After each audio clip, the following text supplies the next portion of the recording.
سب سے پیشتر زمانے کے امام حاضر امام آل نبی اولاد علی نور مولانا شاہ کریم الحسینی حاضر امام کے پاک اور مقدس اسم گرامی پر عشق اور محبت کے ساتھ بلند آواز میں صلوات پڑھیں۔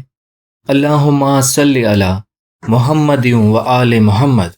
ایک سوال کہیے یا پھر ایک ٹاپک کہیے، آج کل دیکھا گیا ہے کہ ڈائیورس یعنی کہ طلاق کے کیسز میں بہت زیادہ اضافہ ہو رہا ہے۔ تو یہ طلاق بغیر کسی وجہ یا چھوٹی موٹی وجہ سے یا غصے میں دینا صحیح ہے یا نہیں؟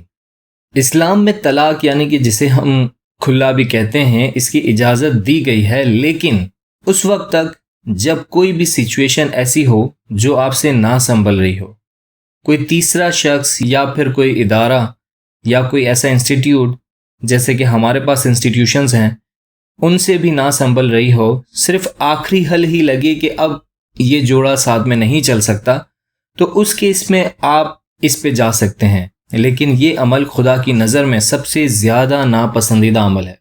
حضور صلی اللہ علیہ وآلہ وسلم سے روایت ہے کہ اللہ تعالیٰ نے اپنے لیے طلاق سے زیادہ نفرت انگیز چیز کسی کو نہیں کہی۔ ریفرنس ابو داؤد۔ آپ اس روایت سے ہی اندازہ لگائیں کہ یہ جو طلاق وغیرہ کے کیسز ہیں، یہ جو اس وقت اتنے بڑھ رہے ہیں، تو یہ عمل خدا کی نظر میں کتنا ناپسندیدہ ہوگا۔ اللہ تعالیٰ قرآن میں سورہ روم میں آیت نمبر 21 میں فرماتے ہیں، اور اس کی نشانیوں میں سے ہے کہ اس نے تمہارے لیے تمہاری ہی جنس سے جوڑے بنائے تاکہ تم ان کی طرف آرام پاؤ، اور تمہارے درمیان محبت اور رحمت پیدا کی، بے شک اس میں غور و فکر کرنے والوں کے لیے نشانیاں ہیں۔ تو پھر ہم غور و فکر کیوں نہیں کرتے؟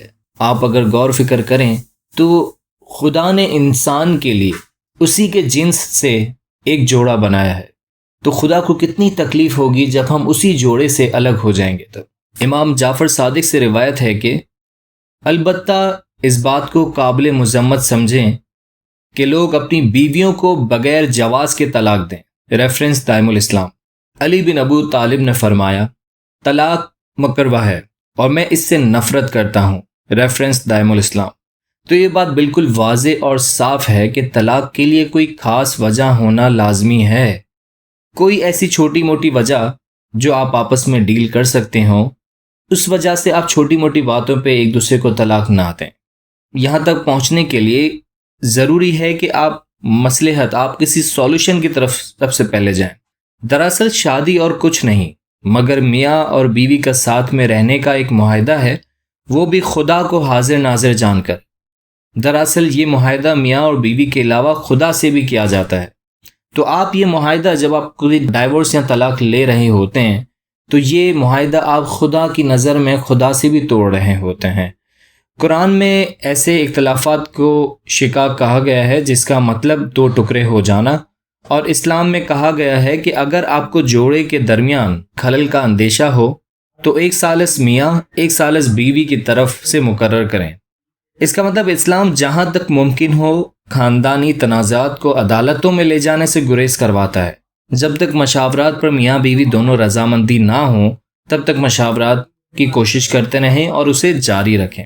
قرآن میں ارشاد ہے، سورہ بقرہ آیت نمبر 229، طلاق صرف 2 بار ہے، یعنی جب 2 دفعہ دی جائے تو پھر عورتوں کو یا تو تبرک شائستہ یعنی نکاح رہنے دینا ہے یا بھلائی کے ساتھ چھوڑ دینا۔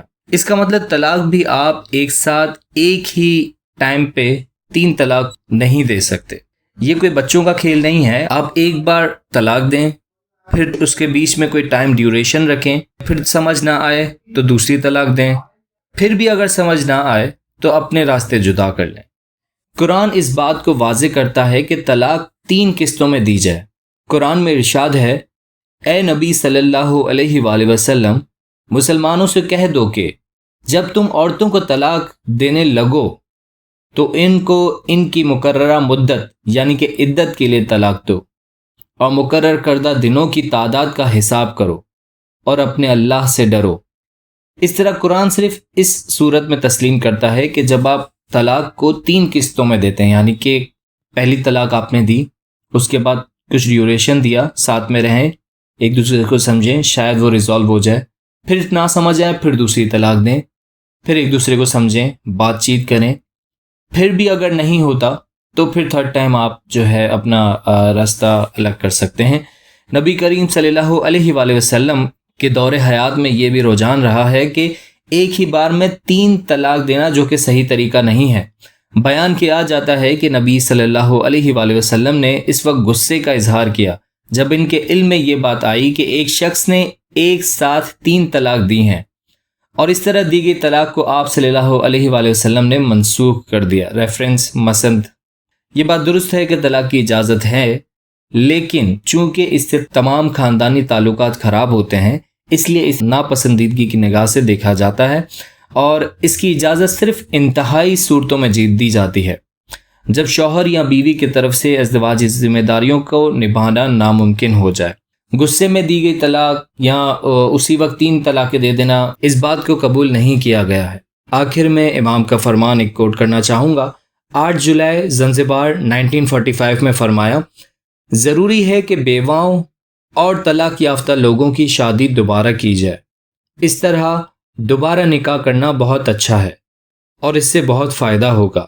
مطلقہ عورت سے دوبارہ نکاح نہ کرنا اسلام کے اصولوں کے خلاف ہے۔ اس کا مطلب یہ کہ امام نے فرمان میں یہ فرمایا ہے کہ جو بیوہ ہیں یا طلاق یافتہ ہیں، ان کی شادی دوبارہ کی جائے، اس طرح دوبارہ نکاح کرنا بہت اچھی بات ہے۔ ہمارے نبی صلی اللہ علیہ وآلہ وسلم نے ایسی بہت سی عورتوں سے بھی شادی کی تھی، اور اس سے فائدہ بھی ہوگا۔ طلاق شدہ عورت سے دوبارہ نکاح کرنا چاہیے، اور ایسا نہ کرنا اسلام کے اصولوں کے خلاف ہے۔ تو ہمیں کوشش کرنی چاہیے کہ امام کے اس فرمان پہ بھی عمل کیا جائے۔ شکریہ۔ یا علی مدد۔